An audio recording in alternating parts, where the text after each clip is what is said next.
I'm Arch Booth, the Executive Vice President of the National Chamber, an organization which is deeply and vitally interested in your problems.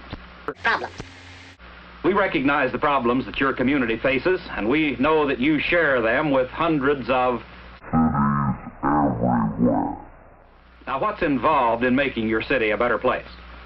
Well, things like housing, industrial development, better streets and highways with special emphasis on parking and traffic conditions, of course, because that's where your families, your friends, and your neighbors work and live. Now, what's involved in making your city a better place?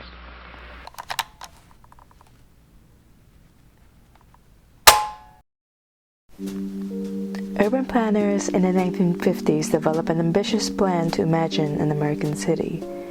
A utopian city that aims to renew it by paving roads, building high-rises, and getting rid of blighted areas to attract new residents and businesses in the area. But buildings and roads do not make up a city. The people do.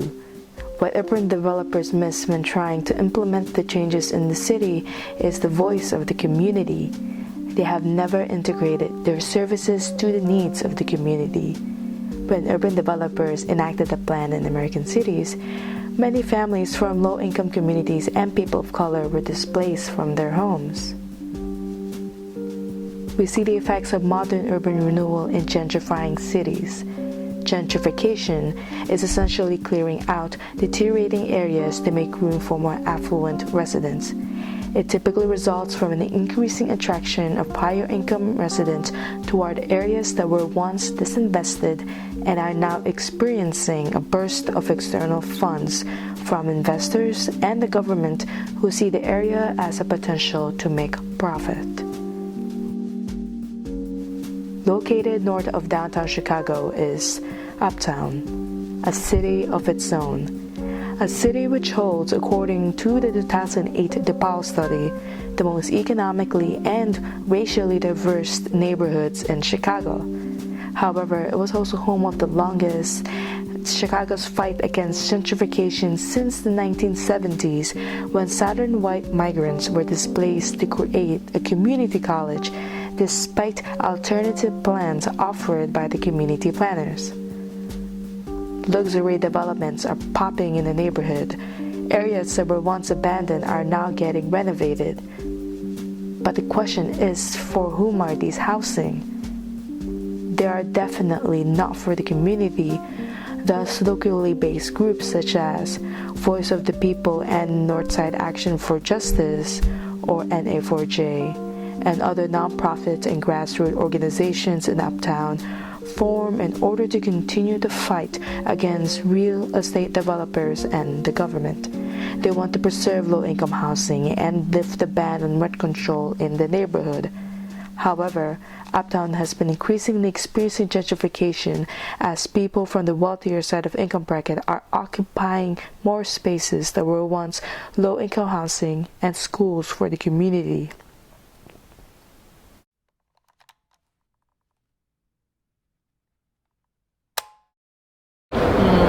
Because whatever you do is supposed to be in the best interest of the community. What kind of community are they serving?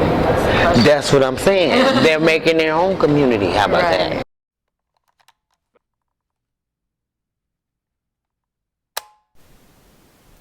As a 1.5 generation immigrant queer student, I am trying to understand and piece the complicated story of Uptown.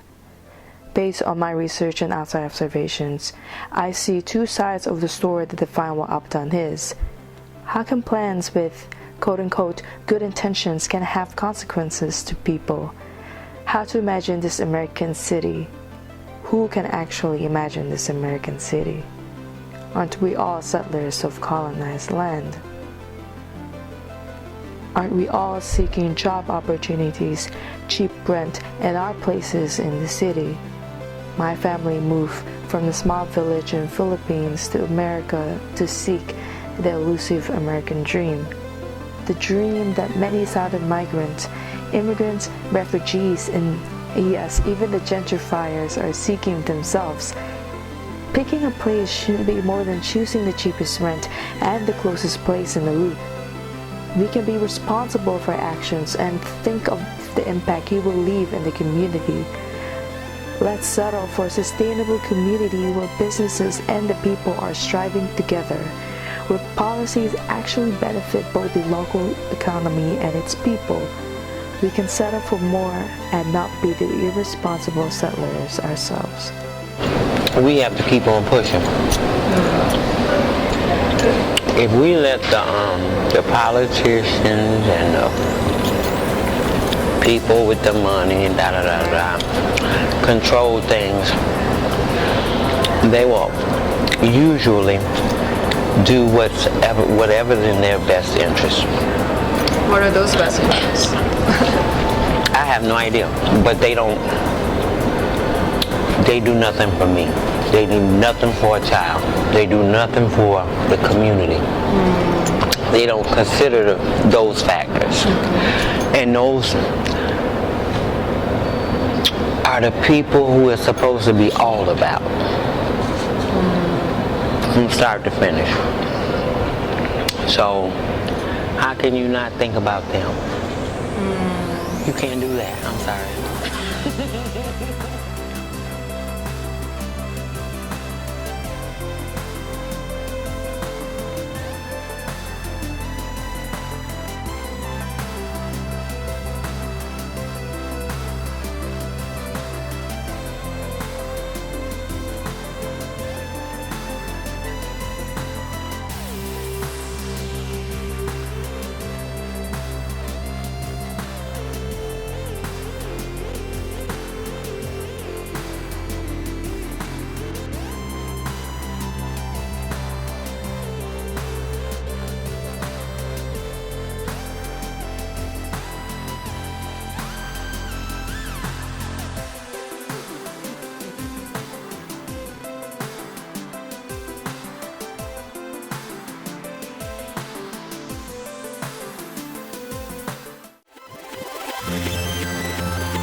Now, what's involved in making your city a better place?